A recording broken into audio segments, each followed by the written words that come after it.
Retro video games used to be way cheaper, right? But were they actually?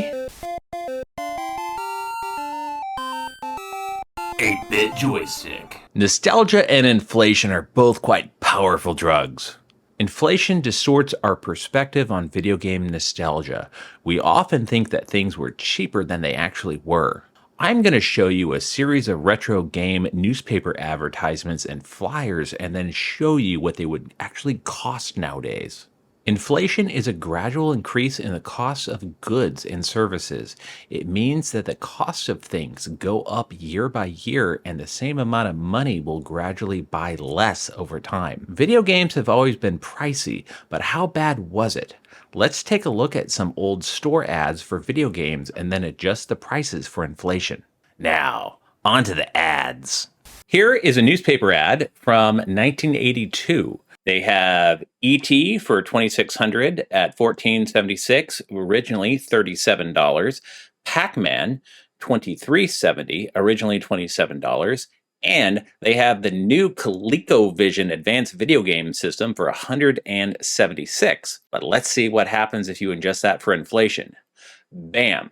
So E.T. was originally $122 new, and it's on sale for $47. Pac-Man was $87 or $89 new, and it's discounted to $76.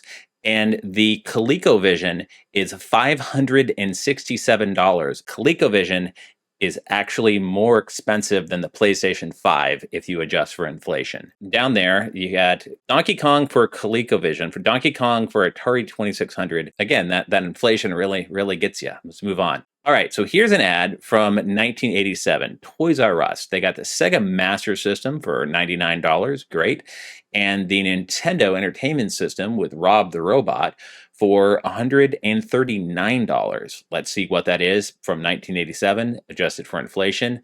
Bam! Sega Master System is $275. The games for it were $82. The Nintendo, the regular control deck, it was $79, but if you adjust for inflation, it's $222.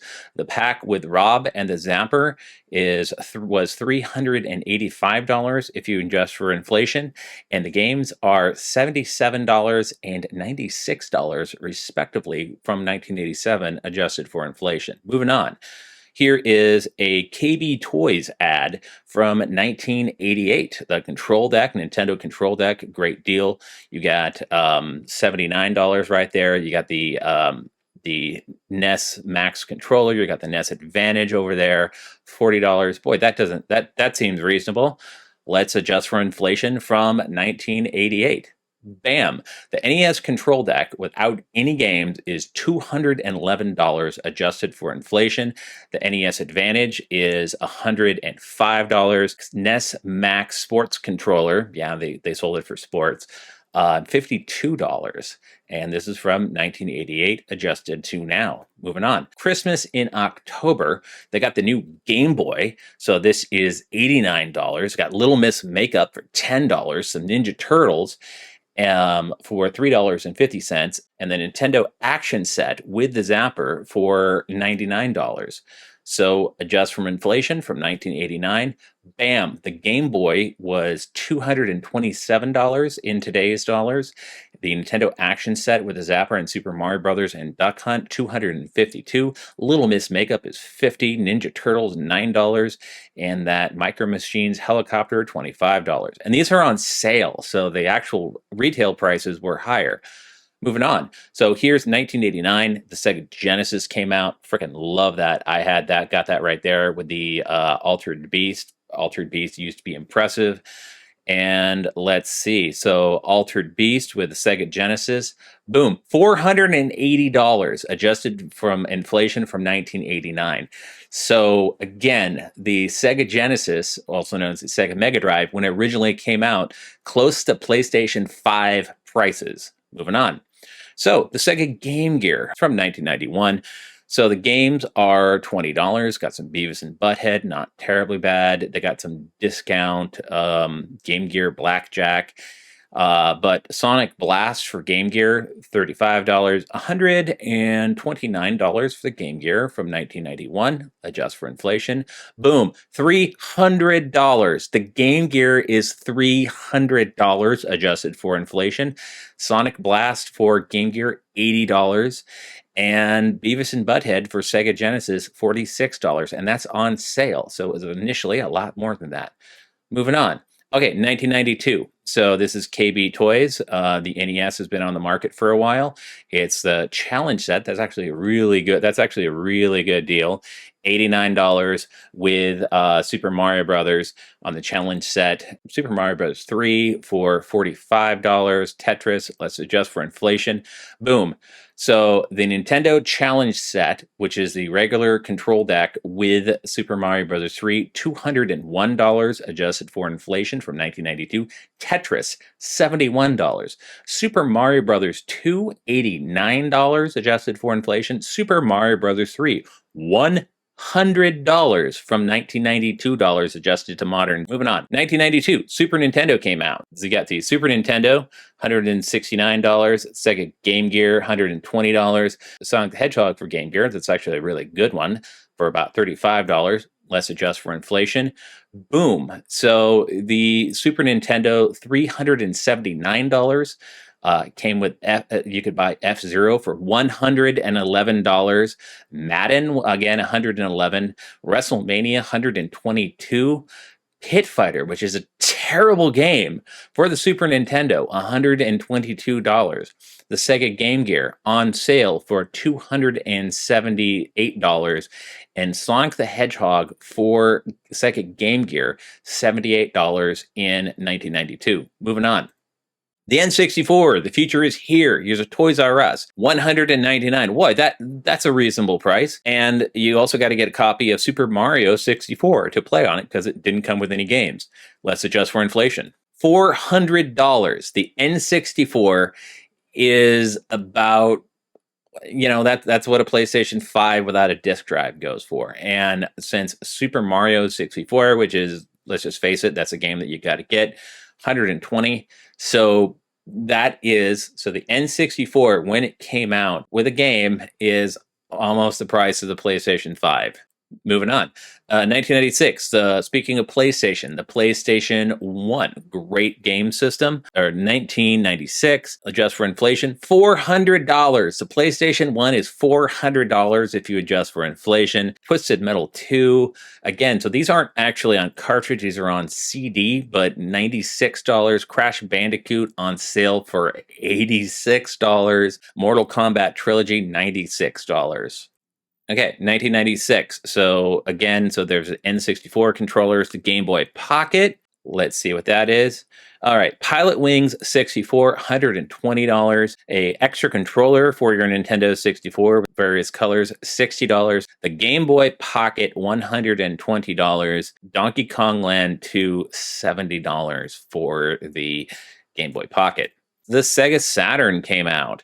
There is Nights into Dream, great game, Virtual On there. And the Sega Saturn, this has actually been discounted for a while. The Sega Saturn, it was actually, I think, close to $400, either $300, I think it was $400 when it originally came out. So this is already discounted Sega Saturn.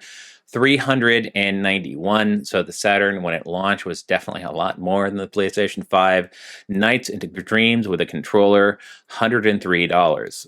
Yeah. 2001, here's the Xbox OG, the original Xbox. This is a Best Buy ad, $300. And you also got to get a controller for $40. And so you and your friend can play that split screen Halo. Halo itself is $50. 2001, it's in this century. Let's adjust for inflation. $88 for Halo. The original Halo, $88. $532 for the OG Xbox. A memory card that you didn't really need because you had a built-in hard drive, $60. $70 for a controller for the Xbox original. All right, let's see. Let's go on. 2006, the PlayStation 3. PlayStation 3 got up there in price. $600 new when it came out. Let's adjust for inflation. $926 adjusted for inflation. The PlayStation Portable, $308 adjusted for inflation. A PlayStation 3 game, Genji, so you can deal massive damage to giant enemy crabs in a realistic environment in Japan, $92. So the PlayStation 3 6-axis controller, $77, and that didn't even have Rumble. Hey, thank you very much for watching this video, and it would really help if you would subscribe to this channel and hit that like button. So another thing affecting our perspective on old video game prices is that we were mostly kids at the time, and it was our parents who were buying them. Our parents tried to shelter the costs and what financial burdens they were under at the time. Americans have this tendency to sell off all their old game systems as soon as a new one comes out. There are retail stores such as GameStop, and there used to be Software Etc. and Funko Lands that would pay pennies to the pound. I did this as a kid and I deeply regret it. Later, I regret selling my old video game collection before I went back to school in 2010. There was a 30-year era from about 1980 to 2010 where older retro video games were almost seen as disposable and were priced accordingly. That has ended.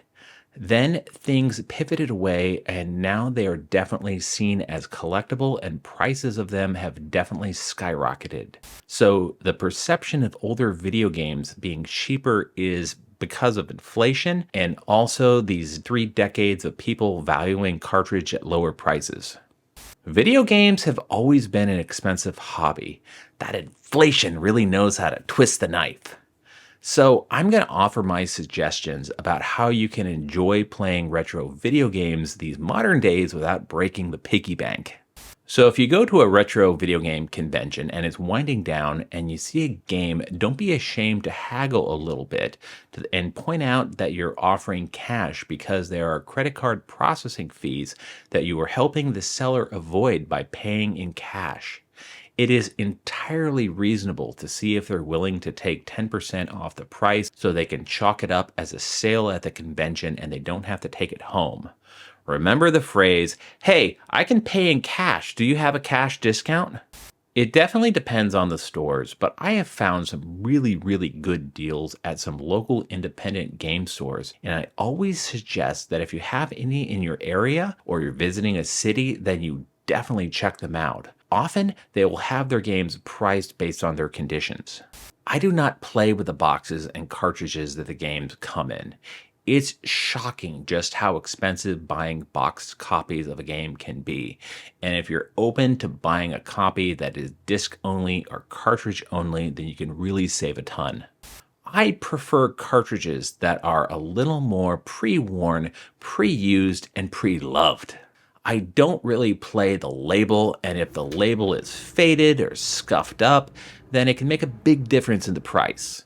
And if it really bothers you, then it's probably cheaper to get reproduction labels and put them on your new-to-you cartridge. But when it comes to discs, I want to verify that it works.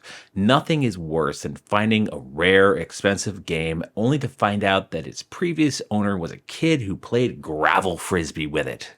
EverDrives are really awesome because you can play a ton of games on original hardware, and that can free you up to only buy the cartridges that mean something to you.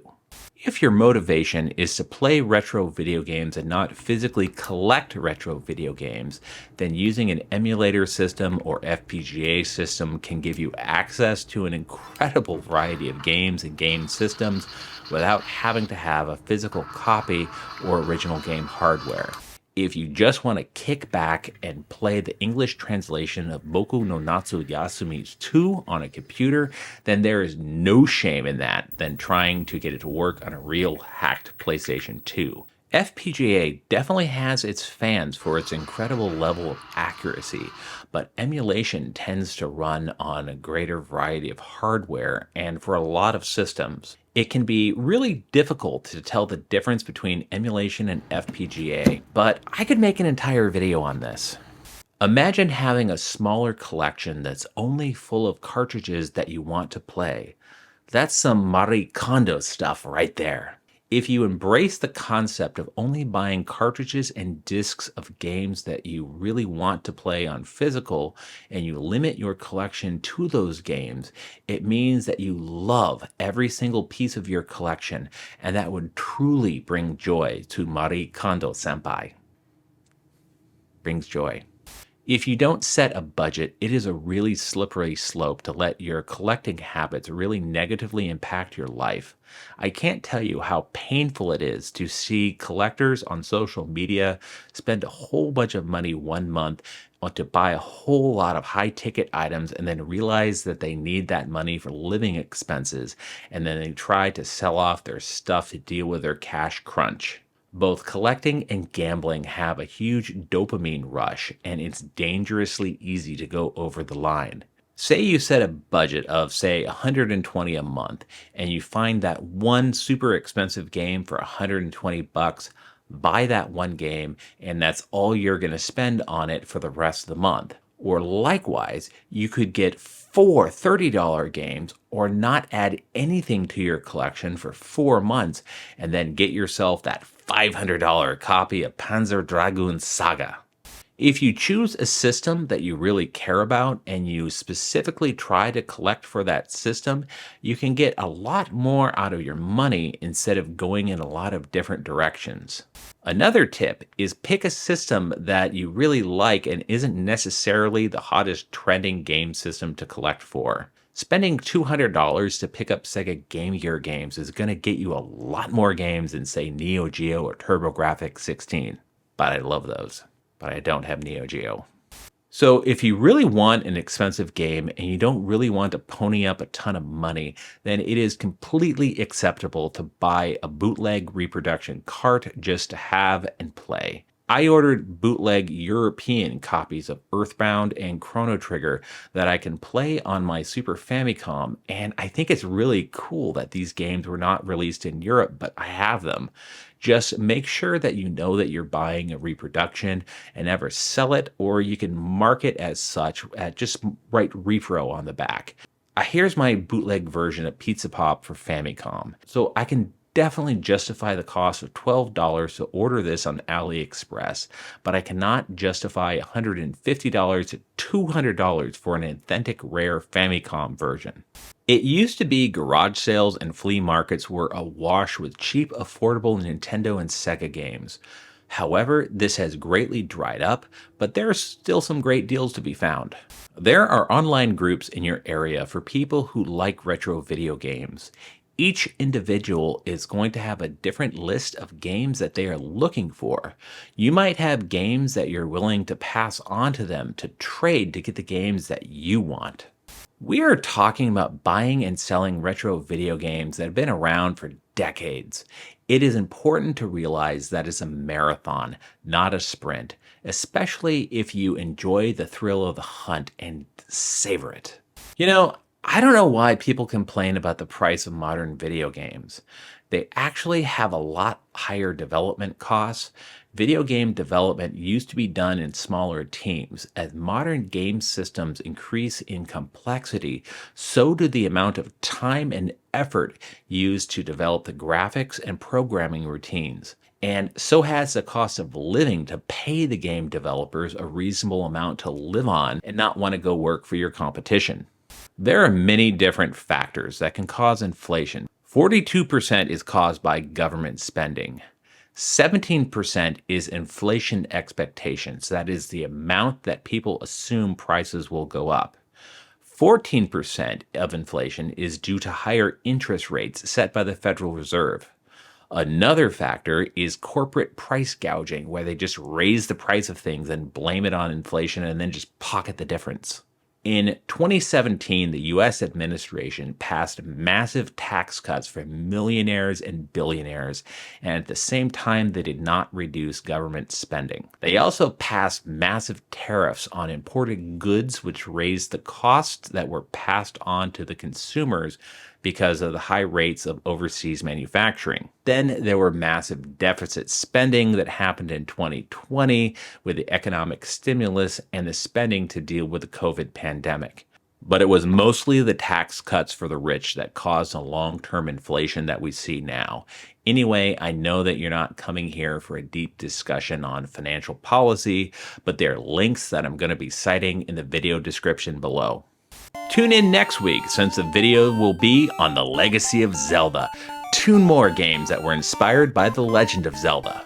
You know what? You should totally click that subscribe button. It really helps. And let YouTube know that you like this video by hitting that like button. Thanks for watching. This is 8-Bit Joystick. Stay awesome. Play retro.